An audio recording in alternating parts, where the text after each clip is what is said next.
Hey everyone, I'm Scott Stokely, and I recently put out my Mount Rushmore of disc golf.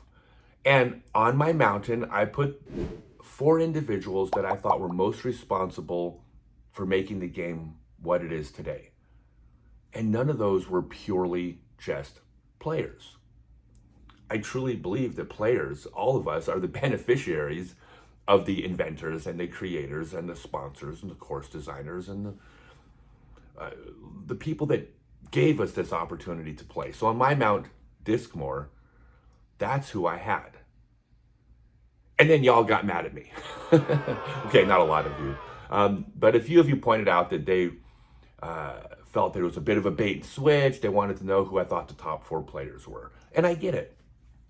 The top four players, I may be one of the most qualified people to judge, because not only was I there for all these eras, aka I'm old, but not just as an observer. I've been competing against the best in the world for decades, and I have a firsthand account, and I think my opinion is pretty solid on this one. Now, before I give you my list, scottstokely.net. That's where you can find my Tour Series merchandise. If you get on my mailing list, you'll be notified of seminars and clinics, new products. If you want to support what I do, get on that mailing list and, well, number one, you could spend some money. But number two, there's lots of stuff on there, like my Blue Power stuff, that doesn't involve money at all. And you can still support all the things I do. So, scottstokely.net. All right, here we go. So right off the bat, I'm going to get to the good stuff. It's going to take a couple minutes. You are going to notice that I don't have any players on my Mount Discmore from the 70s or the 80s.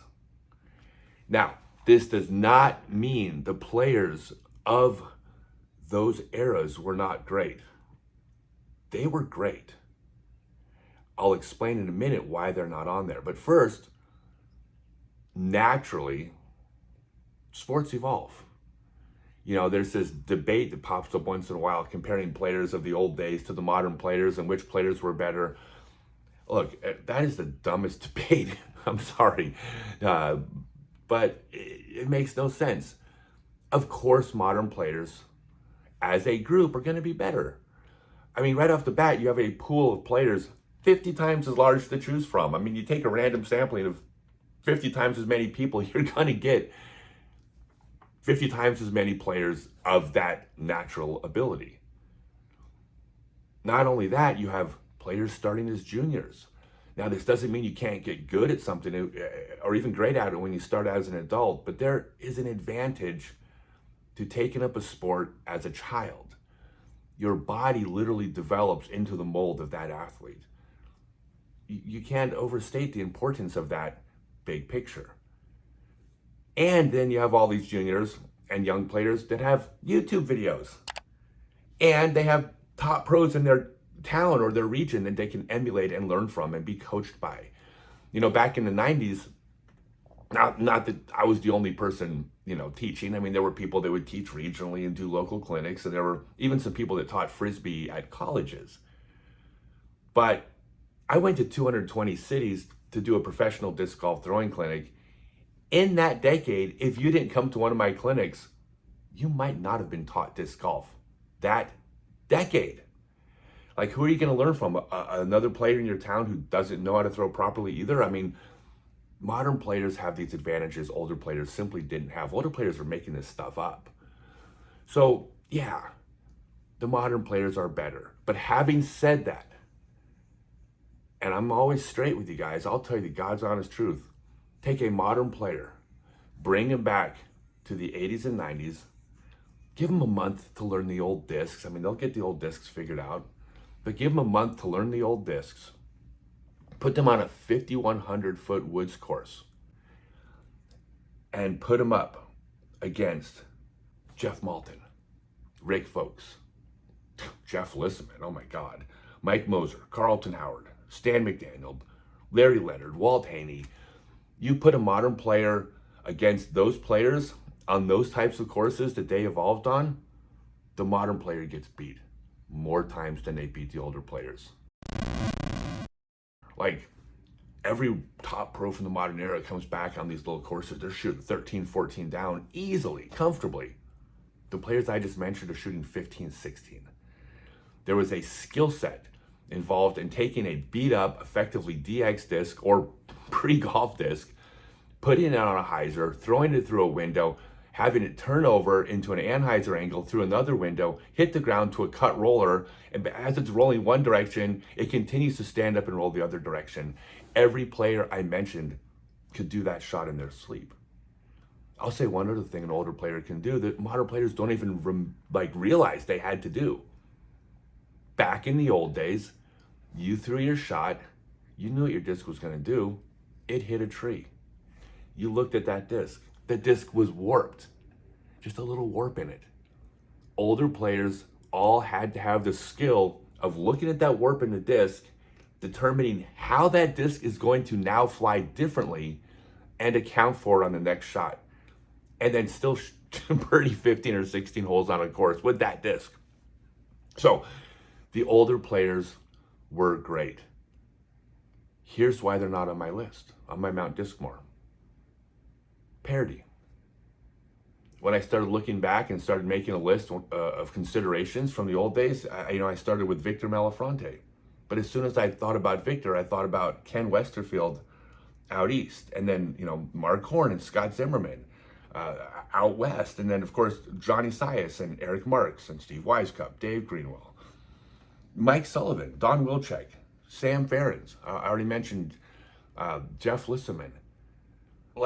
There were so many good players who dominated their regions. But when they got together, different players were winning these big events. And they didn't get together very often. The problem with the older players is that they were all good. And I am not pandering to my friends. I'm just telling you, I was there. There were so many great players, but none of them stood out the way the first player on my list did in 1990. So, the 4 MPO players on my Mount Discmore are, I'm going to do it to you again, 3 honorable mentions, have to do it. But these are 3 people that were all in consideration, strong consideration for the list.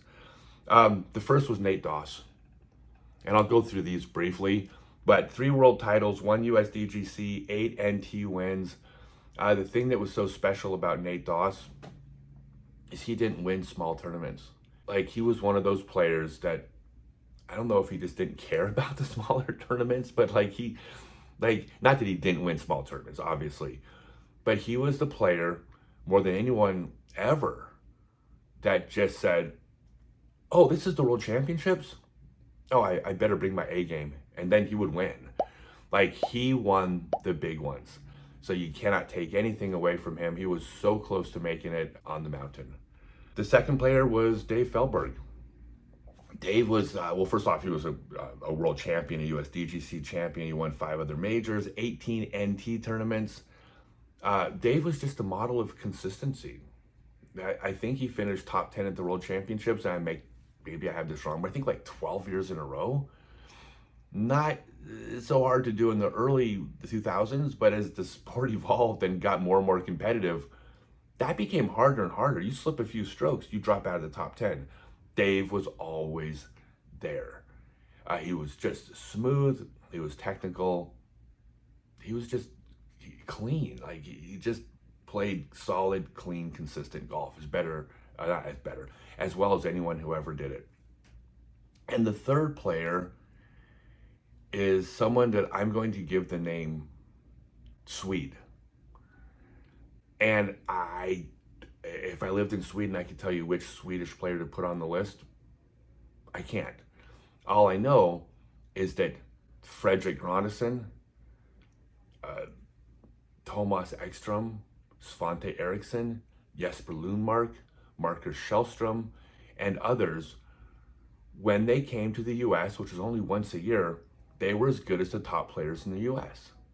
They didn't win the world titles in those eras. Well, in the 90s, nobody did. I think Marcus was second place, but they were all finishing around the top 10. Well, if you take a sample of a half dozen US players and show me their average finish at the World Championships, they'd be pretty distributed. You take a half dozen of the Swedish players come out and you got several of them in the top 10 every time, right? I mean, they clearly were as good as us, but they had a smaller sample size. So on my contest, I said I have 2 honorable mentions you have to guess. I listed 3. If you list any Swedish player as one of your honorable mentions, I will give you credit. All right, now we'll get to the names on my list. First one is obvious. In fact, the first 2 are going to be super obvious. But I'm going to tell you the story of how I first heard of this individual. So back, for whatever silly reason, in the 80s, we had constructed this East Coast, West Coast rivalry thing. It was always fun. I mean, there was never anything, there was no venom when we talked about it. But we used to always think, screw those Eastern players, and the Eastern players would be like, oh, there's a West Coast bias, they get all the best discs, and it was just it was fun. It was a rivalry. But we would never really talk good about the Eastern players and vice versa when we were talking. Again, we were friends with them, but that's what we did. So at the 1990 World Championships, oh God, it's almost a painful memory, but I wasn't there. But one of my best friends, Riley Manderscheid, went to the World Championships. And when he came back, I saw him the next day, no internet. So unless he picked up the phone and somehow called somebody who lived in Arizona, like, you didn't know who won the World Championships. So I was waiting for him to tell me who won. I wanted to know who won. And he said, Ken Climo won. And I was like, wait, Florida? Oh my God, an Easterner won? Is he any good? I mean, obviously he just won the World Championships. I mean, it's silly, but that was just kind of the mindset. Oh, is he any good? And I remember this 30 years later, like it was yesterday. Riley gets this, he had a scared look on his face. Like, he could literally, I remember seeing fear in his eyes when I asked if Ken was good. And he looks at me dead serious and said, yeah, Scott, he's good. He's real good. So before I ever met Ken Climo, I was kind of afraid of him already. Maybe not really, but I still remember how Riley was he watched Ken play, couldn't talk any even jokingly. He was like, yeah, he's that good. Ken was that good. Ken was the most mistake-free player I've ever seen. And everyone on my list makes less mistakes than anyone not on the mountain, of course, right? But Ken was the most mistake-free. I'd be willing to bet that he didn't have 2 double bogeys in a year in the entire 90s. He would take an understable disc, which most of them were back then. He would throw it on a hyzer. It would pop up flat. It would fly straight on a line down a tunnel and then tail off a few feet at the end. And he could put that shot on a dime. He could put it on a dime repeatedly in his sleep. When you can throw that shot, you're not off the fairway. And if you remember, back then, the courses were so short. I mean, this is the Ed Hedrick days where everybody should be able to reach every hole. Power doesn't even count. Well, when you can reach every single hole, the player that never misses a gap and can throw straight was pretty damn tough to beat. That's what Ken did. He played mistake-free golf. And then when he got inside the circle, well, we're going to say we'll call it the 25-foot circle, because the baskets, the Mach 3s, you couldn't putt as aggressive.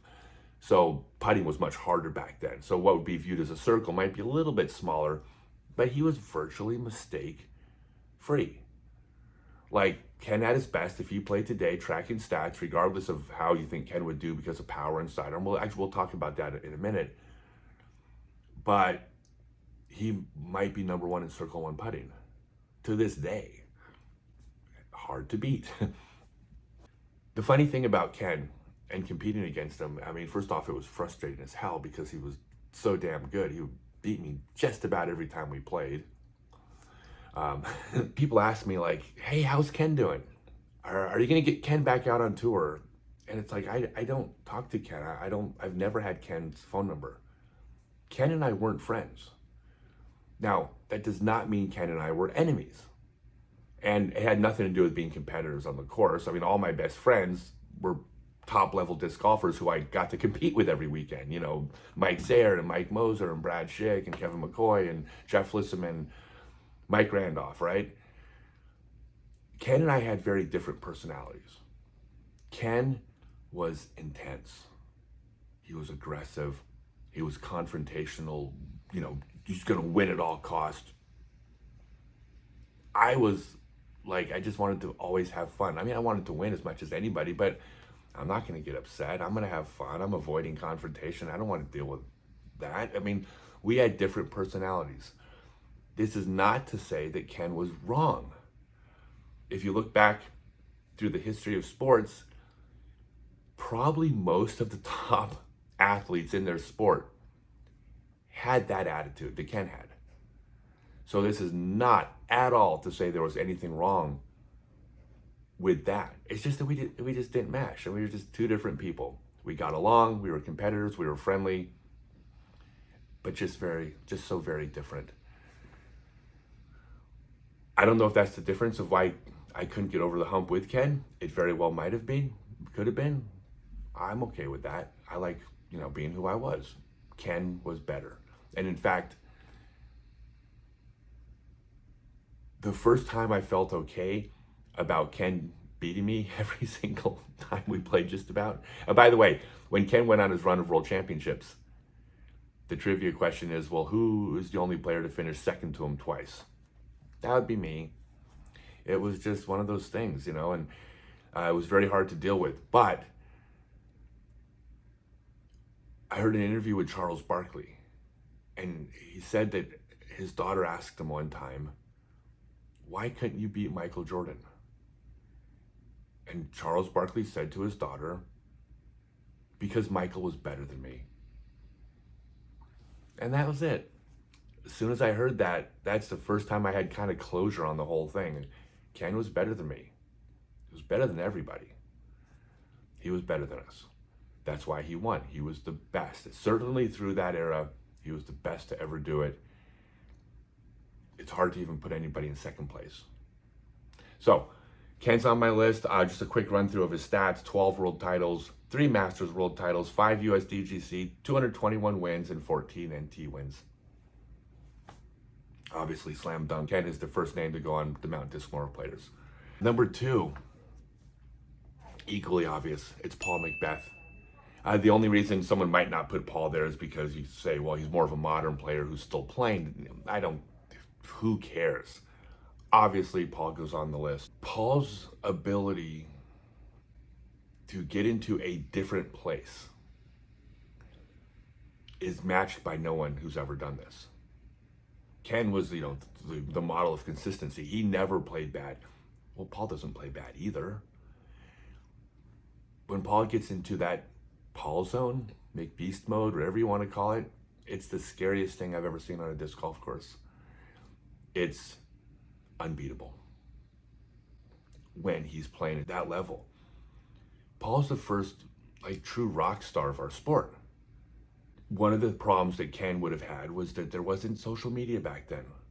So, and the sport was also smaller. So the sport has grown up and blown up in social media with YouTube. So who knows where Ken's, how high that star would have risen had he played in the modern era. We don't know. But I do know that Paul did play in that era where everybody knew who Paul was. Non-disc golfers have heard of Paul McBeth. He's the first disc golfer that people who don't play disc golf, some anyways, have heard of. 5 world titles, top 2 9 years in a row, which is absolutely insane considering there are 50 players that can finish in the top 2. To do it 9 years in a row, mathematically, that might be the most insane stat in the history of disc golf. 3 USDGC, 133 wins, 20 NT titles, 11 majors. He might be playing his best golf right now. Unbelievably ridiculous. Paul McBeth, the easy number 2 on my Mount Discmore. The next 2, I don't want to say were harder because I firmly believe they belonged on that list, but I think there's a defining, small, but a defining gap between the top two and the next two. One of them is Barry Schultz. Barry is absolutely on my list. I knew Barry since 1993. We competed through the 90s. One of the fun things about Barry was that in 1993, he was a newer pro. I was already out on tour at this point. So we became very good friends, and he got better and better, but I had an era where I kept beating him. And it was fun. Like, I liked to win. And I kept watching Barry get better and better and closer and closer. And then Barry seemed to stall right before me. Like, basically Barry did what I had done with Ken, which was Barry got close, and then I would kind of edge him out.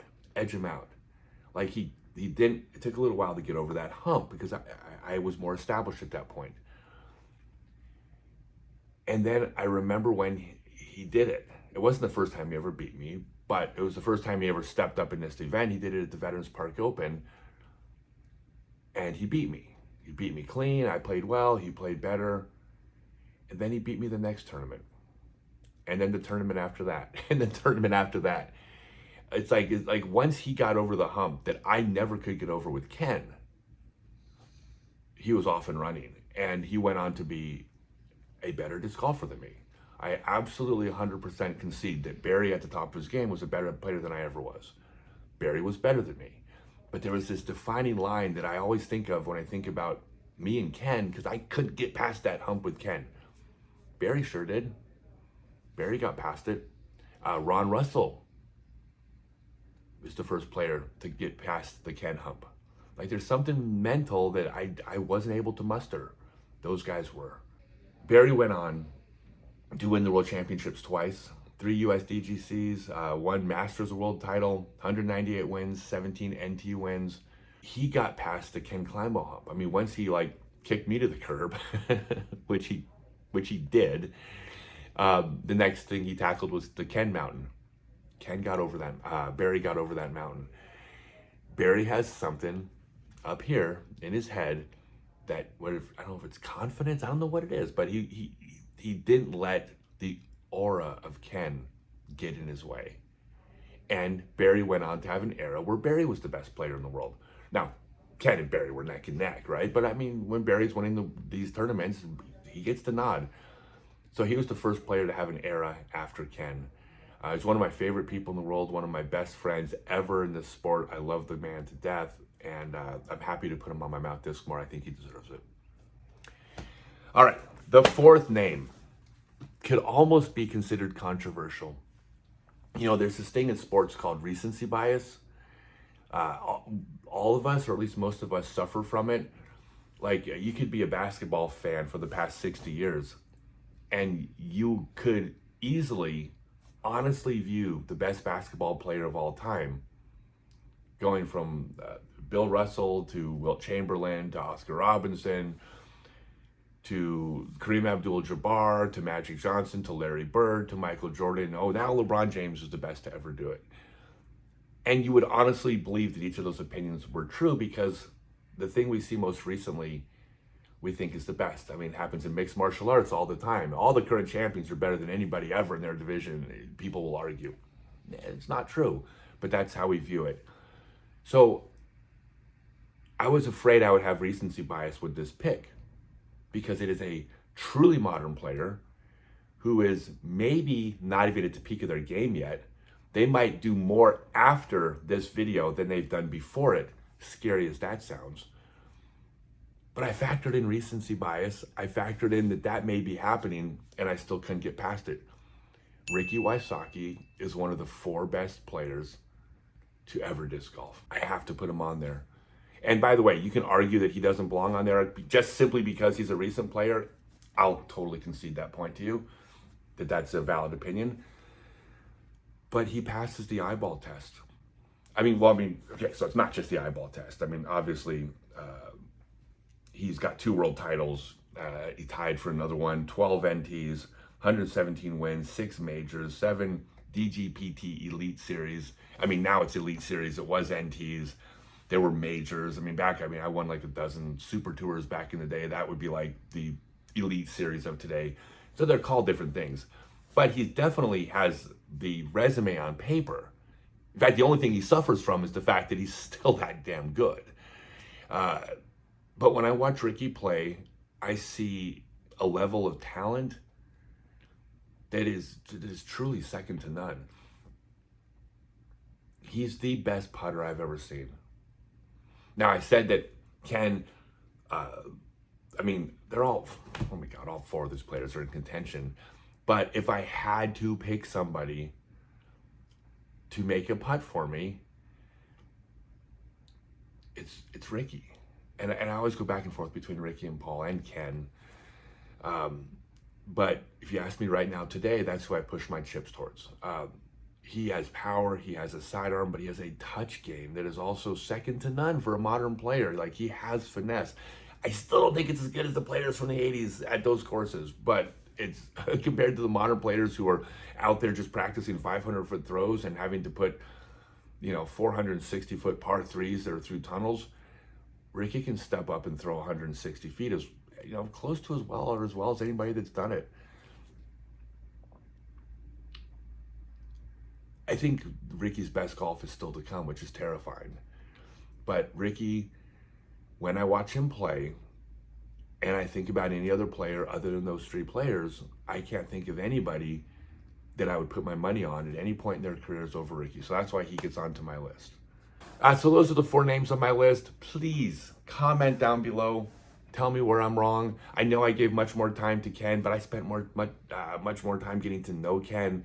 I've been an observer. I play with Ricky and Paul, and I see them, and I'm friends with Ricky and friendly with Paul, but I didn't compete with them day in, day out. They didn't give me nightmares the way Ken did, so I had more information there. But I feel good about my 4 names, and but again, tell me if I'm wrong. Tell me in the comments who I missed. You want to put LaRon Harris and Crazy John Brooks on your mountain? By all means, do it. Did I leave Daryl Nodlin and Mike Randolph off? Absolutely. Yeah, you in Ohio and think that Brad Schick should be on there? Put Brad on there. Like, put whoever you want on your mountain. Tell me who your picks are, but those are mine. I've seen them play. Those are the 4 I push my chips towards. Don't forget, go to scottstokely.net. Get on my mailing list, be notified of merchandise, buy merchandise, be notified of clinics and seminars. And also, if you enjoy this, please share it to your social media. That's how I get new viewers. Make sure you subscribe. That's what tells YouTube this is good content. But I hope you all enjoyed. I certainly had fun talking about it. And I'll do FPO next. Thanks, everyone.